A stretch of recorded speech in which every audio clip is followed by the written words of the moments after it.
নীল আকাশে। আসসালামু আলাইকুম ভাই। ওয়ালাইকুম সালাম। ভাই কি করতেছেন আপনার জায়গাতে? এই যে তালের বীজ বপন করছি।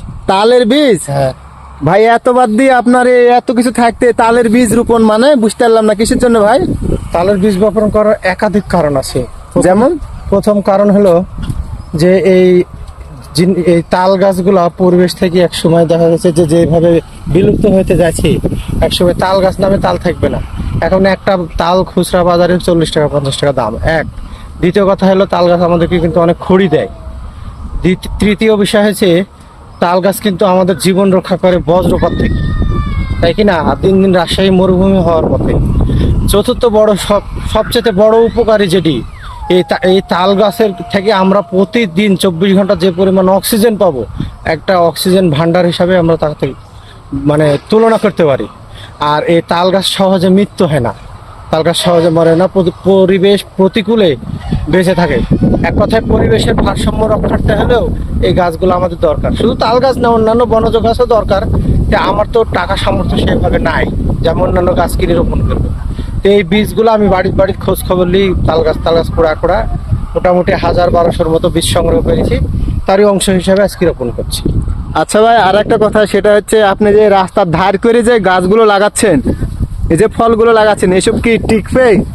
এখন বাচানির মালিক হলো আল্লাহ। সব বীজ হয়তো হবে না, আমি 1000 লাগাইলে হয়তো 200-500 বাঁচবে।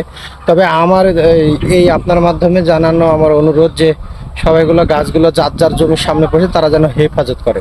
দ্বিতীয় কথা হলো আমি বন বিভাগের কাছে যাব, আমি আমার লিখিত আবেদন এবং আমার গ্রামের যে রাস্তাঘাটগুলা, অর্থাৎ প্রায় 6 কিলো রাস্তা আমি লাগাচ্ছি, এই 6 কিলো রাস্তার ম্যাপ সহ আমি একটা আবেদন করে আসবো বন বিভাগের প্রশাসনিকভাবে, যাতে তারা একটু দেখভাল করে, এমনকি আমাকে ব্যাকআপ দেয় দেখার জন্য। প্রিয় গাইজ, আপনারা দেখছেন এই ভাইয়ের উদ্যোগ দেখে আসলে আপনারা কি বলবেন, তবে আমার কাছে কিন্তু অনেক ভালো লেগেছে। এই কারণে ভালো লেগেছে, আমি এর আগে একটা ভিডিও দেখলাম কোন জায়গায় বা অনেক তালের গাছ, নোয়াগাঁ নিয়ামতপুর, ওই জায়গাতে অনেক তালের গাছ, মানে তালের গাছগুলো এমন সুন্দরভাবে যে লাগিয়েছে কি বলবো। হ্যাঁ, তিনি হয়তো আর বেঁচে নাই, কিন্তু এই জিনিসগুলো দেখে কিন্তু আমরা এখন উপকৃত হচ্ছি বা আমাদের দেখেও ভালো লাগছে। অনেক দর্শকও দেখতে পাচ্ছি ওই জায়গাতে। তাই আমি আশা করব এই জায়গা হয়তো একদিন সেই জায়গা, এই জায়গাটাও হয়তো একদিন ওই রকম হয়ে যেতে পারে। তাই আপনাদের কাছে আমি বিনীত অনুরোধ করব, আপনাদের রাস্তাঘাটের চারপাশ আপনারা যদি এই উদ্যোগটা নেন, অবশ্যই আমি মনে করব এতে আমাদের সব দিক দিয়ে ভালো হবে, রাস্তার পরিবেশটাও ভালো হবে, আবার অক্সিজেনের কোনো ঘাটতি হবে না। আবার দেখা যাচ্ছে বড় বড় ভূমিকম্প যদিও আসে, বাড়ির চারপাশ দিয়েও থাকে, তাও সেখান থেকেও আপনি রক্ষা পাবেন। তো এই উদ্যোগটা এই যে ভাই নিয়েছে, এই বিষয়ে আপনারা তাকে জানাবেন তার কি উদ্যোগটা নিয়ে কি খারাপ হয়েছে না ভালো হয়েছে, বা যদি ভালো হয় তো অবশ্যই ভালো কিছু কমেন্ট করবেন, আর যদি বলেন যে না এটা খারাপ হয়েছে তো খারাপ কিছু কমেন্ট করবেন। তবে আশা করি খারাপের এখানে আমি কোনো কিছু দেখতে পাচ্ছিনি, এটা একটা ভালো একটা উদ্যোগ, আপনারা তার জন্য দোয়া করবেন। দেখা যাচ্ছে এই প্রজন্মে ও থাকবে না, কিন্তু তার ছেলে সন্তানেরা এই গাছগুলো দেখতে পাবে। আর বিষয় হচ্ছে কোনোদিন যদি এই তালের গাছগুলো যদি বড় হয়, অবশ্যই আপনারা আসবেন দেখতে। ভাই আপনি কত কিলোমিটার পর্যন্ত লাগাছেন? আমার যাবত প্রায় 6 কিলোমিটার হয়েছে।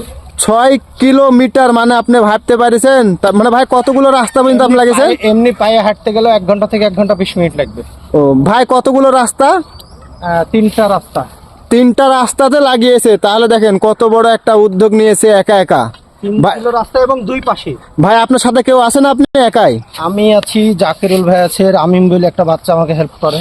ও তাহলে আপনারা দেখেন কত সুন্দর একটা উদ্যোগ, আপনারা এই ধরনের একটা উদ্যোগ নেন আর এইভাবে পরিবেশটাকে আপনারা বজায় রাখেন। ভিডিওটা ভালো লাগলে অবশ্যই লাইক কমেন্ট শেয়ার করে দেবেন। 6 মিনিট হয়ে গেছে, হ্যাঁ, তার মানে 2 মিনিট কাটে ফেলতে হবে। আমার পাড়ার দেখো ভাবি, ওই এলাকার মহিলাগুলি সবাই বলছে আমার এখানে লাগা দাগো, কিছু না হয় খড়ি তো খাওয়া পুরানি হবে, মানে খড়ির চিন্তাটাই আগে।